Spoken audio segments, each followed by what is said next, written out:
তো খবরটা তো আপনারা অলরেডি দেখেছেন, আমাদের বাংলা ইন্ডাস্ট্রির পরিচালক অনিক দত্ত উনি মারা গেছেন। ছাদ থেকে পড়ে উনি জখম হয়েছিলেন এবং তার পরবর্তীতে সম্ভবত তাকে হসপিটালে অ্যাডমিট করা এবং সেখানে উনি মারা যান। এবং জানতে পেরে খুবই খারাপ লাগলো, মানে উনি খুবই একজন অতি অতি অসাধারণ একজন পরিচালক। উনি খুব বেশি সিনেমা করেননি, 6-7টা সিনেমা করেছেন, কিন্তু প্রত্যেকটা সিনেমা খুব ভালো ভালো বানিয়েছেন এবং প্রত্যেকটা সিনেমা অন্যরকম। মানে বাংলায় হয় না যে একটা সিনেমা হিট হলে সেই টাইপেরই বানাতে থাকে, সেরকম নয়। এবং ওনার নিজের একটা কিছু বক্তব্য ছিল, যেটা মানে একটা পরিচালক হিসেবে খুব ইম্পর্টেন্ট আমার তো মনে হয়, যে উনি একটা নিজের কিছু বক্তব্য ছিল এবং সেই বক্তব্যটা উনি ওনার সিনেমার মাধ্যমে তুলে ধরেছেন।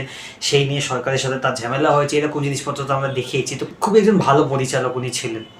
আমার মনে আছে যখন ভূতের ভবিষ্যৎ এসেছিল তখন তো আমি খুব ছোট, এবং আমি দেখেছিলাম এবং আমার খুব ভালো লেগেছিল। মানে তারপর থেকে তো বহুবার ভূতের ভবিষ্যৎ দেখেছি এবং ছোটোবেলায় তো বুঝিনি যে এটা একটা স্যাটায়ার।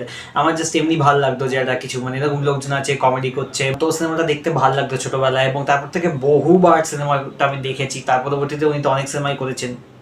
রিসেন্টলি যতকাণ্ড কাঠমান্ডুতে তার লাস্ট সিনেমা উনি করেছেন, এবং তার আগে অপরাজিত ছিল, যেটাও খুব ভালো হয়েছিল এবং সেটাও নন্দনে রিলিজ হয়নি, সেই নিয়ে একটা ঝামেলা। তো ওনার বক্তব্য যেটা উনি সরাসরি তুলে ধরতেন, সেই নিয়ে ঝামেলা হোক কি যাই হোক, তো এটা খুব ভালো একটা আমার মনে হয় পরিচালক হিসেবে ওনার গুণ ছিল এবং খুবই মানে ভালো ক্রাফট ওনার ছিল। এবং তিনি সত্যজিৎ রায়ের থেকে বেশ অনেকটা ইন্সপায়ার্ড ছিলেন, হাইলি ইন্সপায়ার্ড ছিলেন। এবং ব্যাপারটা জানতে পেরে অ্যাকচুয়ালি আমার খুব খারাপ লাগলো যে এরকম একটা এত ভালো পরিচালক তিনি এভাবে চলে গেলেন। মানে সত্যি খুবই দুঃখজনক একটা ব্যাপার। তার ফ্যামিলিকে আমার কন্ডোলেন্সেস জানাই এবং তার আত্মার শান্তি কামনা করি।